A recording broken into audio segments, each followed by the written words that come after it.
Hello, mothers raising teen daughters. How are you?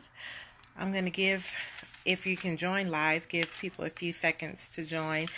But just in case, because I know it's like 2 o'clock Pacific time on a Friday. So if you are off work, you're probably out doing some things.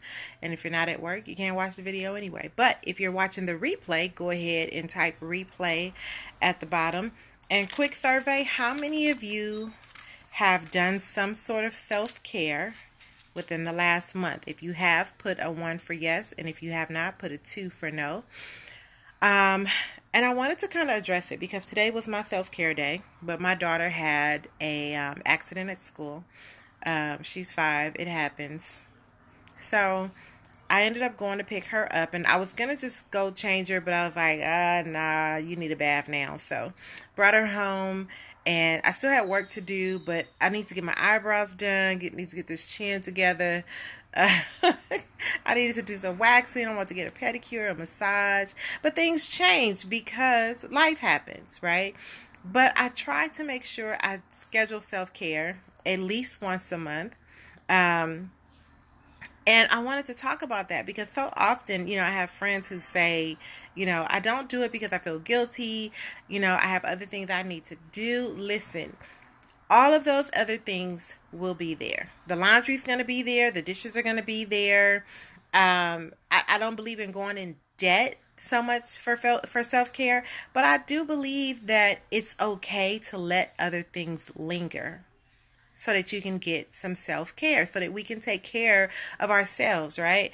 I'm not a believer in if mommy's not happy, then the whole house isn't happy. I don't believe in that because I think that creates a mindset where mommy's the only one who's supposed to be happy. But I am a believer in if mommy is unhappy, the house is off balance, right? And our happiness, I believe happiness is based on what's happening around us. But when mommy doesn't have joy, it's usually because she is not taking time for herself. It's because we're doing everything else. We're doing it for everyone else, and we just don't take the time to do anything for ourselves. So, the first thing I want to tell you is that self-care is not a luxury. It's a necessity. It's a necessity for our wellness. It's a necessity for, those back pains, those aches that we're feeling. It's a necessity for our mental health, right? We need to be able to take some time and read something and relax a little bit, stop our brains from going on and on. And here's the thing, when you're doing self-help or self-care, and you're like, you know what, I want to do, watch a movie. Don't watch a murder mystery, right? Where you're like on edge the whole time. Don't do that, okay? If you're in the room, just go ahead and wave or something so I can see you, because it doesn't show me. It'll tell me that people are on, but it doesn't tell me who. So just go ahead and wave so I can say hi, and I'm going to log into Facebook as well from my laptop so that I can see you. But taking that time, there should be no guilt around your self-care. If the dishes don't get done, if the room doesn't get clean, if the laundry, listen, if I did laundry yesterday, but I was still working, and our laundry room in our apartment complex, only one washer was working, and I had like 8 loads. A mess, right? And that's what I get for taking so long to do laundry, because I've been so busy with home stuff and work stuff and teaching, and I just haven't had the time. And so I said, okay, I'll get it all done in one day. But I thought I would have 4 washers. Ended up with only 1. So all of those clothes are still on the couch. I will get to them today. I was planning on getting to them this evening, because it's my self-care and I want to do something fun and relaxing. But life has changed for today, right? So I'll reschedule my self-care. But what I don't want to reschedule is my time. And I can change the date, but I'm not erasing it. That's the big thing. I'm not taking it off the calendar. And so I want to make sure that, we're all taking care of ourselves and that we're not feeling guilty. I don't want us to feel guilty for that. I'm still trying to log into Facebook. Let me turn the volume down before I do that, before it starts broadcasting me live. The other thing is, don't doubt that you need self-care. Don't doubt that you need it. We all need self-care. Don't say, oh, well, I haven't done anything today. I just had the kids, or, oh, I just went to work. There's stress in so much. Even if you're doing fun stuff, planning a wedding or things like that, it's still a lot of stress involved. There's a lot of stress involved.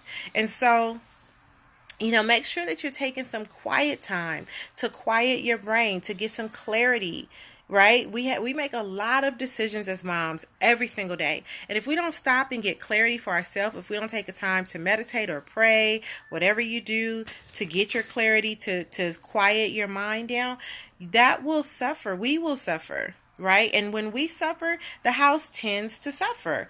Hey, Crystal, thank you for joining. When we do that, the house tends to suffer. So I want to make sure that we are all taking that time. Sorry, I want to make sure I'm getting y'all's comments. Okay, the next thing is you first.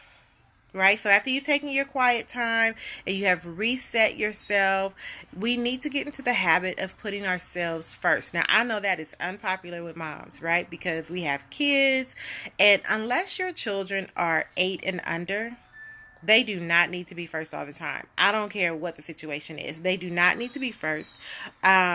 And the reason why is because they can self-manage. Right around the age of 5, we should be teaching them to self-manage. So if your kids are older than that, they do not need you 100% of the time.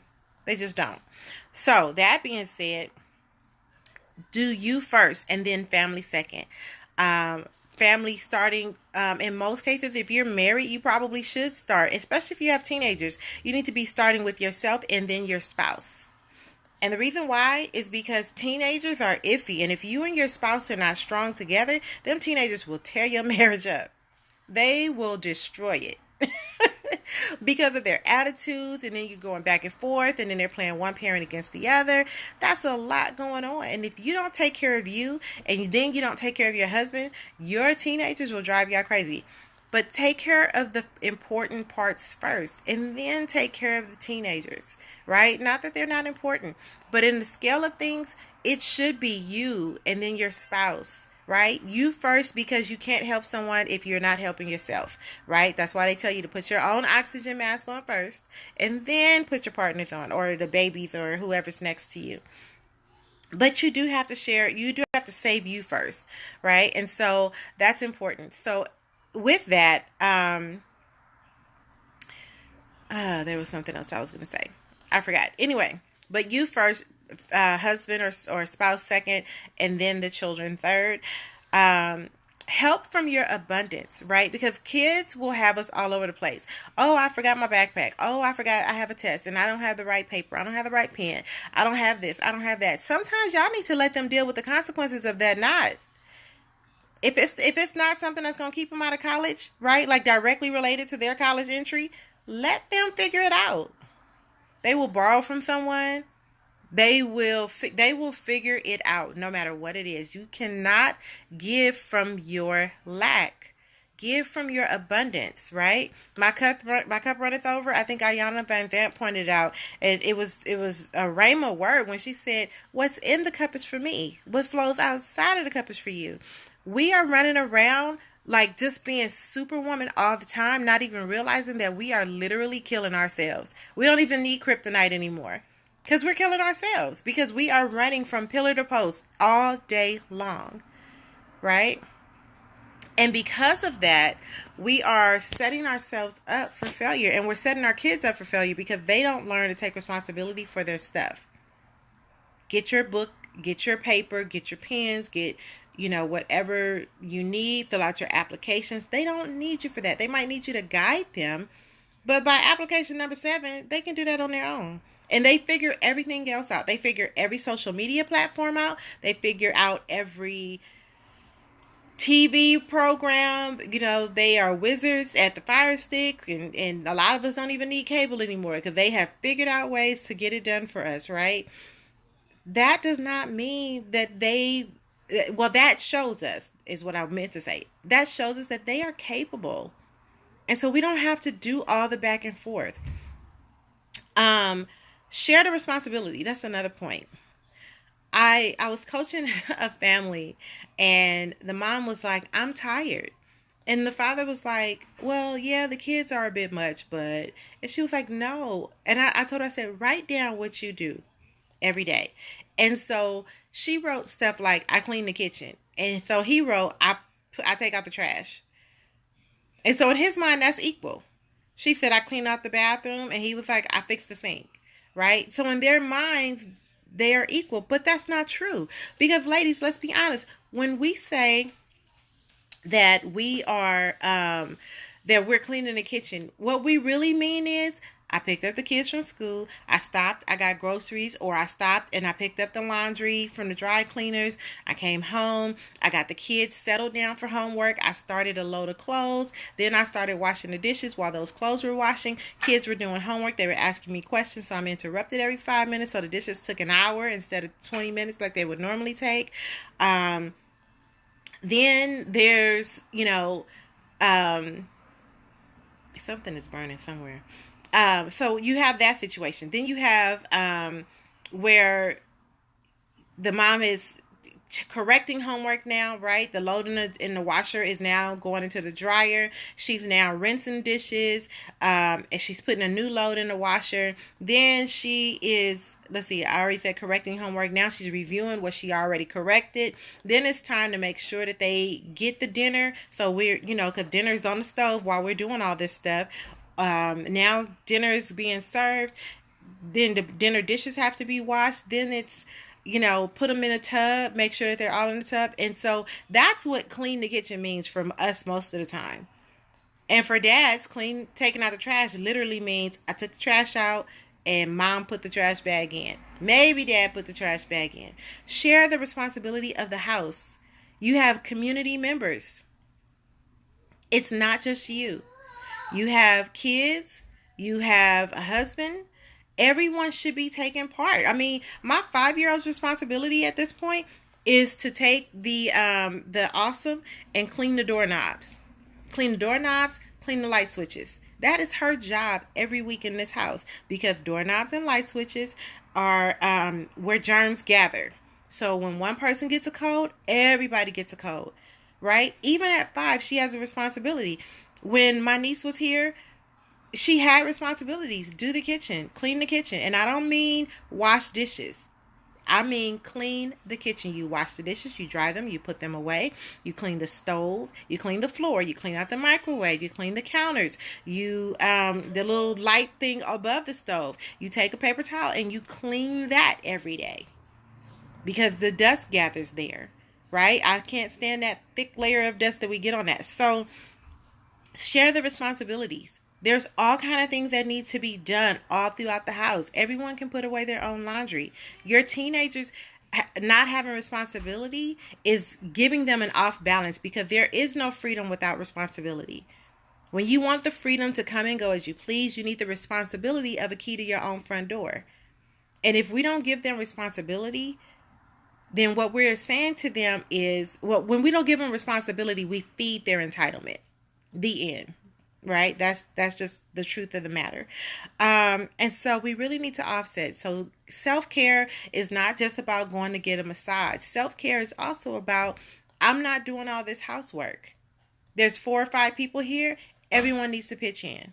There's 2 people here. Both of us need to pitch in. That's how it goes. So please don't take self-care lightly, right? Enjoy yourself. Relax. Sometimes self-care is just getting to bed by 8 o'clock. Iron y'all clothes. Have the oldest child iron everybody's clothes. Have your husband iron everybody's clothes. That's something he could do while he's watching the game. While, if you have the type of husband that doesn't participate actively. So that's something that he can take off of your plate without interrupting his flow. Right? And so that's important. So I just wanted to make sure that I told you guys that self-care is important. Please, please, please dive into some self-care this month. It's the beginning of November. At some point, especially if you're going to be doing, Thanksgiving dinner and you're doing all the cooking or most of the cooking, the day after, don't spend it in the store, like buying everything. I mean, I know there's great deals, but if that's your only day off, then spend it getting yourself together. Spend it getting some quiet time for yourself. All right. I'll talk to you guys soon. I'm Coach Kiana. See you later.